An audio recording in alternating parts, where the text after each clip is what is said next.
Africa, arise, Vibes Radio. Alrighty, it's 8:47. Man, tuna hang out na Gaucho, ghetto president pia wa the bunge la wananchi. So yes. And of course my name is Kevin Matara Utada the Beast. The most bankable host Brian Aseli. Watu wa Gedhari wanakusalimia by the way. Madhari wanasema wako pale base wanakusikiza kabisa. Asante sana. Shako Mukalama also tuned in pamoja, anasema Kiawara wako tuned in.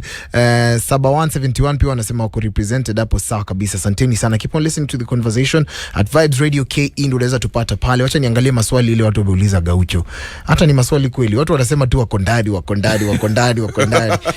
Lakini Gaucho, mimi naweza penda kujua what's the way forward for us as Kenyan youth, kwa sababu youths wako ndani and they are ready kuangalia vile wanaweza kutulead vizuri, vile nchi inaweza kuwa led vizuri, because wako willing kufollow but wamekuwa kifollow the same leaders for over and over na matokeo ni the same. Wewe kama Gaucho, youth wanafaa kuwa wanaangaliaje? Kitu ya kwanza, youth tuache tulidividewa na culture zetu. Watu wale tudivide as in, unapata kama wewe ni Mjaluo na uko na akili mzuri, Mkikuyu haizi kukufuata kwa sababu unaona wewe ni mtu unapenda vita mawe, na unaambiwa siji huko au kukatwa vitu kama hizo. Kama wewe ni Mkikuyu, mimi nakuona kama muizi. Kama wewe ni Mkisi, wanakuona ulidivide eti wewe ni mchawi. Kama wewe ni Mkamba, wanakuona hizo ndio stereotypes tulipata. Kama wewe ni Muoga, Mkamba kuna Mkamba unaweza fuata kwa sababu ni Muoga. Kama wewe ni Muluya, wanakuona kama watchman na mtu anapenda kukula bana. Hata mimi kama wewe ni Masai, wanakuona kama mtu wa kuchunga ng'ombe na kubeba rungu. So dividewa na culture zetu. It's true. Unaona? Then wakaongeza kabisa na tribe. So mimi naambia youth, enough is enough. Tulidividewa sana. Ni wakati sasa tuanzeni saa hii tukifikiria mbele, tukianza kujipanga saa hii. In 2032 tutakuwa na president youth. Kuna jamaa anaitwa Willy Abdi Sheikhs anasema, with the ongoing bipartisan process vijana wamesahaulika.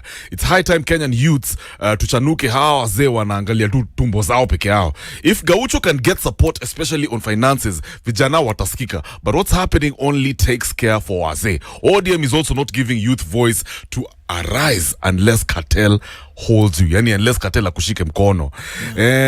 Patrick Mwendo anasema, locked in from Kopa Zambia. Big up sana, gotea Gaucho, I support him 100%. Yep, so guys, tuko na watu all over the world. You can also stream live on www.vibesradio.co.ke. Gaucho, kabla useme closing remarks, maneno ya dialogue, unadhani ilikuwa juu ya pressure kutoka kwa international community, Americans, maybe the clergy, religious groups, ama ilikuwa politicians wenyewe ndio wanajitakia, wanataka kusota out maneno kwa Kenya, hizi mashida zetu zote, wanataka tu yani kufanya kazi ndio wa Kenya wa thrive? Was it about pressure kutoka kwa majuu, ama politicians wenyewe walikuwa wanajitakia kufanya hii process?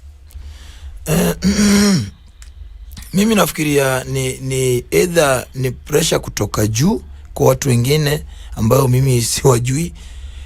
Pili, mambo ya watu wa church siamini, kwa sababu church sahi hata siendi church kwa sababu machache sahi ni unapeleka sadaka ya pesa ngapi. So wataongea kulingana na vile unatoanga sadaka. So sahi value ya church ya haiko. So mimi hata kama pressure imekuwa juu, mimi sina shida na hiyo pressure imekuwa juu. Ile pressure wanafaa wakuwe nayo, youth wa hii inchi watapata nini kusurvive. Kwa sababu hatuwezi kuwa tunapoteza vijana eti zile vita imetokea, kujeni tusaidiane. Zile watu wanataka kukula, vijana wameachwa nje. Mimi wale nalilia ni vijana kutoka kila ghetto na kila mtaa Kenya hii. Hiyo ndio kitu inaniuma. So mimi sitaki, kama ni pressure ya wazungu ni sawa, hiyo pressure yao iko nini ya vijana, then tutanini. But kwa sahi wacha tuwape au viongozi ambao wataweka. Mimi nimesema sina shida ya nikue nisikue. But tujue ya kwamba wakitoka kwa hiyo majadiliano, tuseme ya kwamba kuanzia next week vijana wanachukuliwa, vijana fulani kuingia kazi. Unaona? Si eti wanabadilisha constitution kufavor vijana wao na watoto wao. Unaona?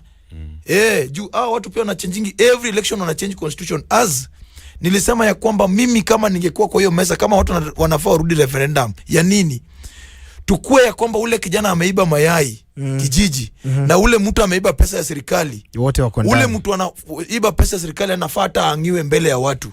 Uweze shika ule kijana ameiba mayai, unamfunga miaka mingi, unampiga bondi ya pesa mingi, na ule mtu ameiba pesa mingi, watu wote wamejua, eti inasemekana uchunguzi inafanywa ya mayai na anafungwa, hakuna uchunguzi. So hii constitution waliweka ya ifavor kijana yote kutoka mtaa.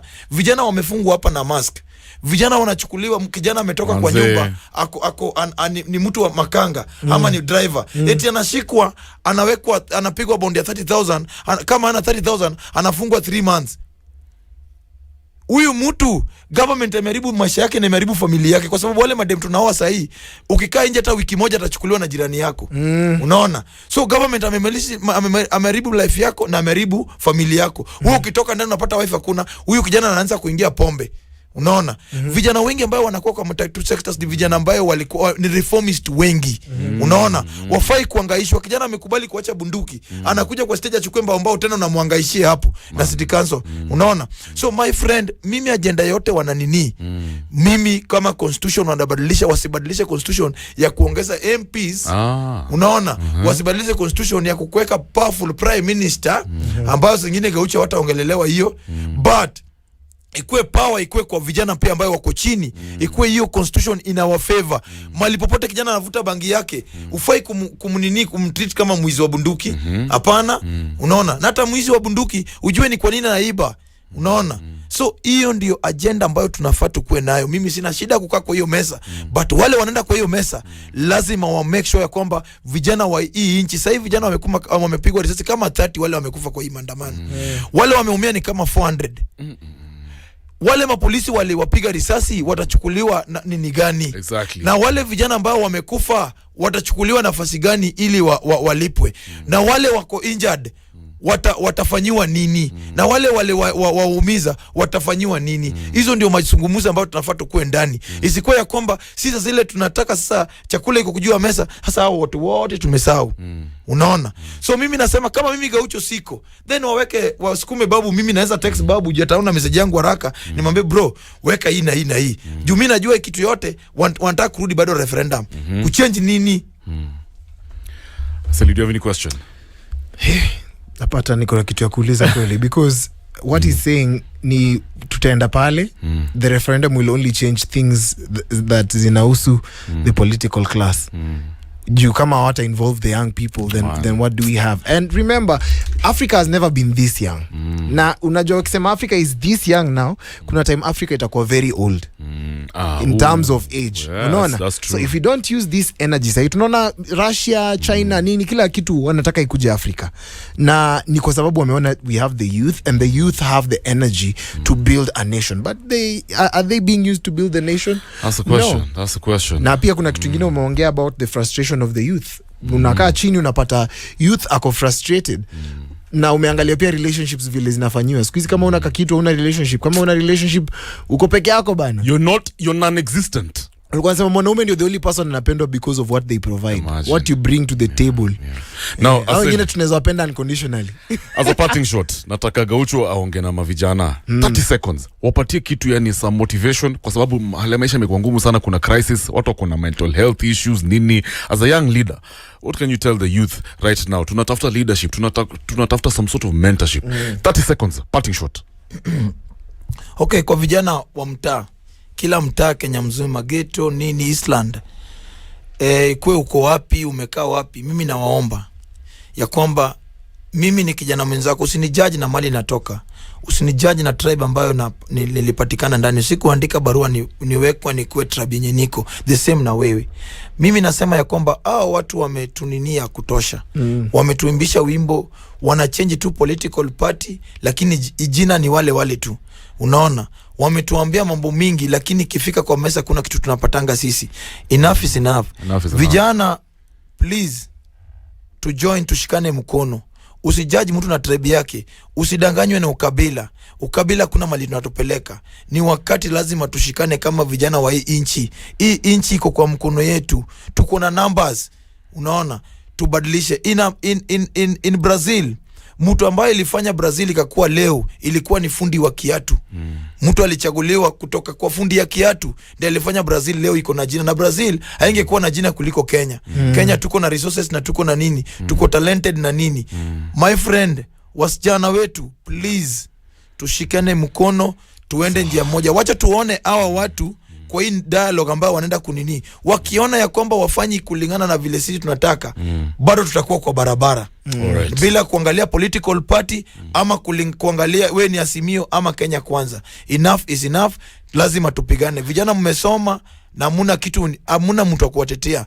Eti unajua nani na uko na nini. Kama mama yako alikuwa anauza busa kama mama ya Gaucho, utapata kitu. Lazima tushikane, tubadilishe kitu pamoja. Asante na Mungu awabariki. Asante sana. #morning vibes. Gaucho President bunge la wananchi imekuwa conversation fiti sana. Thanks bro.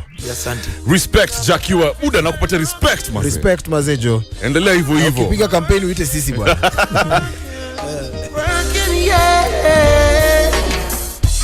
Respect ourselves in the streets, finding how to make two ends meet. Respect goes out to you. Respect your mama working the rain to feed the children down the lane. Respect goes out to her. Don't you ever give up, no. We've got too much to live for. Remember, hard work is the key. She had 4 mouths to feed. They don't know how she dreams. Oh, just see us through, 'cause only you can answer our prayer. Respect ourselves in the streets, finding how to make two ends meet. Respect goes out to you. Respect your mama working the rain to feed the children down the lane. Respect goes out to her. Respect the man that drive the bus, do the dirty work, in the garbage up. Man that sweep the streets, clean the country up. Respect goes out to you. Oh yeah. Doctor man big up, liar man big up, policeman big up, fireman big up, teachers big up. Respect goes out to you. Respect ourselves in the streets, finding how to make two ends meet. Respect goes out to you. Respect your mama working the rain to feed the children down the lane. Respect goes out to her. Someone that dedicated to all the hard working crew.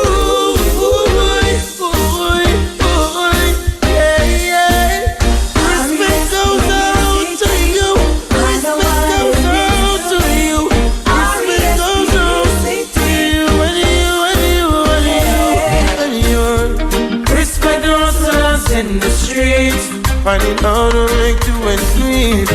Respect goes out to you. Respect to mama. Feel the rhythm, feel the vibe. Vibes Radio. The news at the top of the hour on Vibes Radio.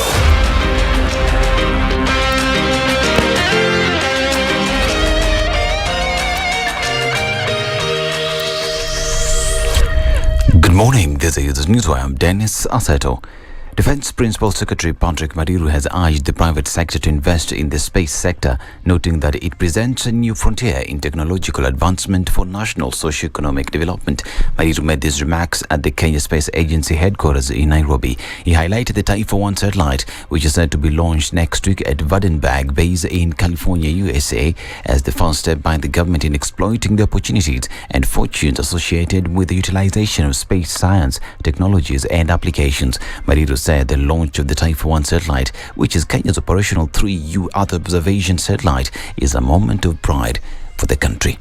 And a multi-agency team has recovered more illegal firearms in the ongoing Operation Maliza Uhalifu in North Rift. The 2 AK-47 rifles were recovered at Nachola and Marti villages in Samburu North Sub-County. The security team has said the ongoing operation has continued to record successes as the team tightens its operations to return the situation to normalcy. The multi-agency security team, in addition, successfully recovered 2 more illegal AK-47 firearms. One of the firearms was recovered from Marti in Samburu County, while the second one was recovered at Tiati East Sub-County in Baringo County.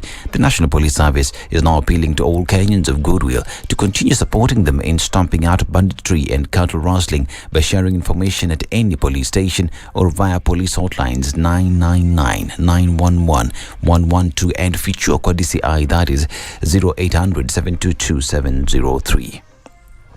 And a man died after he accidentally blew himself up in Athi River, Machakos County. Machakos County Police Commander Joseph Ole said the welder died on the spot after an explosive device he was trying to weld exploded on him. The police have launched investigations into the incident.